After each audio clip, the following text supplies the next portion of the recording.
প্রায় 2 দশক আগে রিফিউজি সিনেমার মাধ্যমে বলিউডে পা রাখেন কারিনা কাপুর। এরপর থেকে তাকে আর পিছনে ফিরে তাকাতে হয়নি।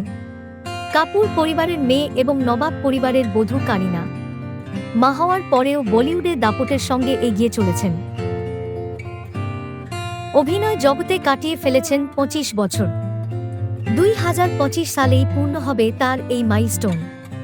সেই উপলক্ষে অনুরাগীদের জন্য অভিনেত্রী নিয়ে আসছেন বড়সড় চমক। ভারতীয় গণমাধ্যম সূত্রে খবর, আগামী বছর বলিউডের সবচেয়ে বড় বাজেটের সিনেমায় অভিনয়ের জন্য চুক্তি করে ফেলেছেন তিনি। দেশ জুড়ে মুক্তি পাবে ছবিটি। জানা যায়, এখন একেবারে প্রাথমিক পর্যায়ে রয়েছে সিনেমার পরিকল্পনা, কিন্তু কারিনার চরিত্রটি হতে চলেছে একেবারে অন্যরকম।